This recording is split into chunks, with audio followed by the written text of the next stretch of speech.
দার্জিলিং পাহাড় কখনো পুরনো হয় না, আর সেই পুরনো স্টিম ইঞ্জিন সে আজও পাহাড়ের বুকে শ্বাস নেয়।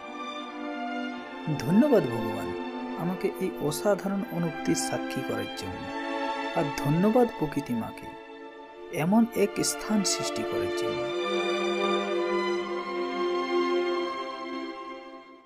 আমার গল্পটা শুরু হয় বর্ধমান জংশন থেকে। টিকিট কাটা বিকেল 5টায় সরাইঘাটা সুপারফাস্ট এক্সপ্রেস গভীর রাতে পৌঁছে দিল আমাদের নিউ জলপাইগুড়ি। ঘড়ির কাটায় 1টা 14, ট্রেন 1 মিনিট ফাস্ট।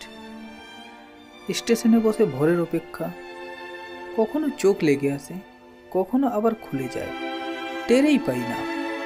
আর চারপাশে কুকুরদের যেন নাইট শিফট চলছে।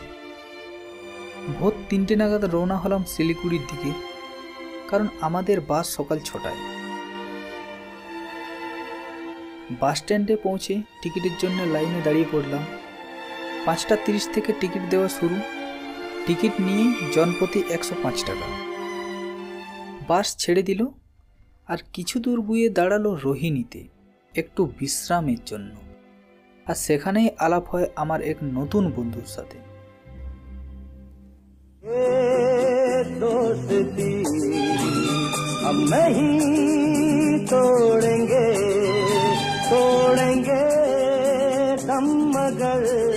শেষমেশ পৌঁছে গেলাম কার্সিয়াং, আর এক লাফে যেন আবহাওয়া বদলে গেল, আর মনের মধ্যে ঘুরছে সেই পুরনো গানটা। জানলার কাছে ঠোঁট চেপে ছবি এঁকেছি নিঃশ্বাসে, পাহাড় আঁকা কত সোজা, হারিয়ে গেছে সেই ড্রয়িং খাতা কাদের ধারে। হোটেলে ফ্রেশ হয়ে বেরিয়ে পড়লাম ইউটিউবে দেখা মল রোড আর চৌরাস্তার খোঁজে। সত্যি বলছি, ভিডিওতে যেমনটা দেখেছি বাস্তবে তার চেয়ে অনেক সুন্দর। শুনেছি ব্রিটিশেরা নাকি বানিয়েছিল এই মেয়র রোড, আর আবহাওয়া একদম লন্ডনের মতো।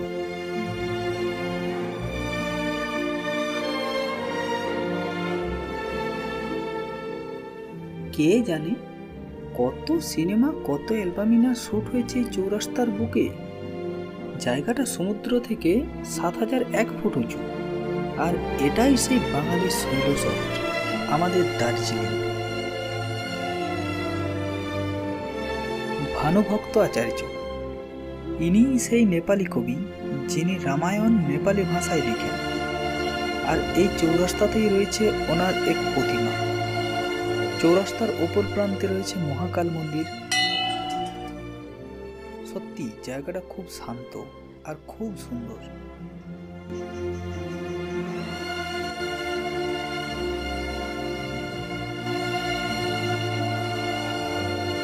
সন্ধ্যায় এই চৌরাস্তা এক জমজমাট মেলা। রোডের পাশে কেনাকাটা, আর 1 কাপ চা, আর সাথে রয়েছে পাহাড়ি হাওয়া। পকেট যে কখন আস্তে আস্তে ফাঁকা হয়ে যাবে বুঝতেই পারবেন না। জানি না ভিডিওটা কেমন হয়েছে আর কেমন আমি বানাতে পেরেছি। যদি ভালো লাগে একটা লাইক অবশ্যই দেবেন। পরদিন সকালে ঘুম ভাঙতেই দেখি বৃষ্টি শুরু হয়ে গেছে, আর পাহাড়ে যে কবে বৃষ্টি কখন আসবে কেউ বলতে পারে না। তাই বলি, পাহাড়ে এলে রেনকোট আর ছাতা অবশ্যই আনবে। আমরা রওনা হলাম ডালি মনিস্ট্রির দিকে, আর টিকিট 20 টাকা। এটা দার্জিলিং থেকে ঘুম যাওয়ার পথে দার্জিলিংয়ের সব থেকে বড় মনিস্ট্রি।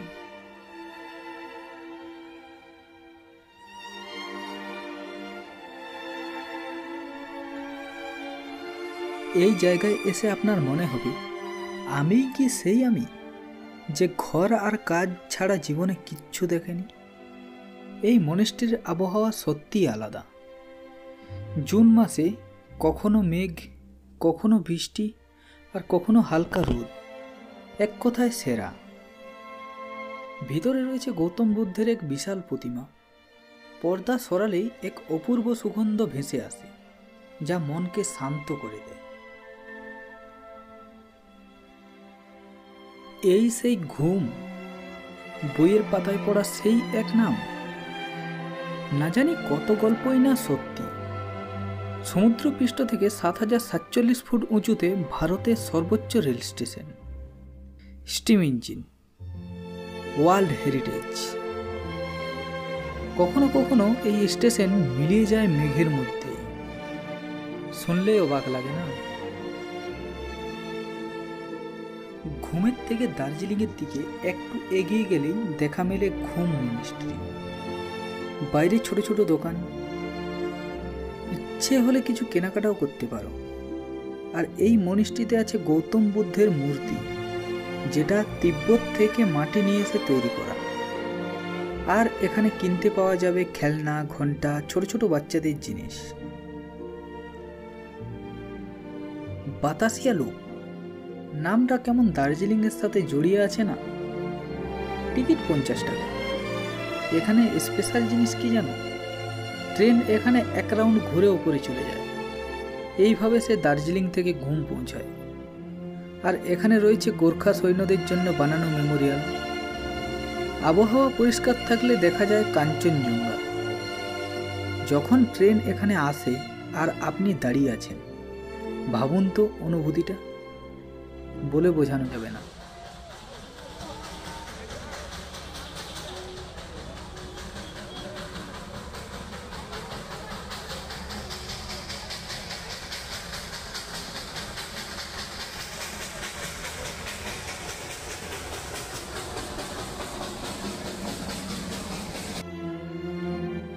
আর এখানে ট্রেনের থেকেও পুরনো হচ্ছে এখানকার চা। প্রতি বছর প্রায় ৭০ লাখ কেজি চা এখানে উৎপাদন হয়, যেটা ভারতবর্ষে উৎপাদনের মাত্র 1%। তবুও দার্জিলিং চা কোয়ালিটির জন্য বিখ্যাত। এখানে সিলভার টিপ নামক এক চা হয়, যা প্রতি কেজি 1.5 লাখ টাকা বিক্রি হয় বিদেশে। দার্জিলিংয়ের মধ্যে অনেকগুলো চা বাগান আছে, তার মধ্যে অন্যতম হ্যাপি ভ্যালি টি এস্টেট। এটা আপনি ম্যাল থেকে হেঁটেও আসতে পারবেন, সময় আধ ঘন্টার মতো লাগবে। আর এই হ্যাপি ভ্যালি টি এস্টেটের উপরেই রয়েছে জু প্লাস মিউজিয়াম, 110 টাকা টিকিট। এখানে আছে টেনজিং নরগের সমাধি, আর আছে এখানে রেড পান্ডা, এখানকার স্টার। পুরো জুটা ঘুরতে সময় লাগবে 3 থেকে 4 ঘন্টা। প্রতিটা মুহূর্ত পাহাড়ে আর এই প্রাণীদের প্রকৃতি অপরূপ যে রূপ, সত্যি মধুময়। প্রকৃতি তোমার এই রূপ আগে কোনোদিন দেখিনি। পৃথিবীটা যে এত বড়, এত রঙিন, জানতাম না। এই জীবনে সব কিছু তো দেখা যাবে না, তবু যা দেখলাম মনে থাকবে সারা জীবন। এই ছিল আমাদের দার্জিলিং যাত্রা। ভালো লাগলে লাইক, সাবস্ক্রাইব আর একটা ছোট্ট কমেন্ট করতে ভুলো না।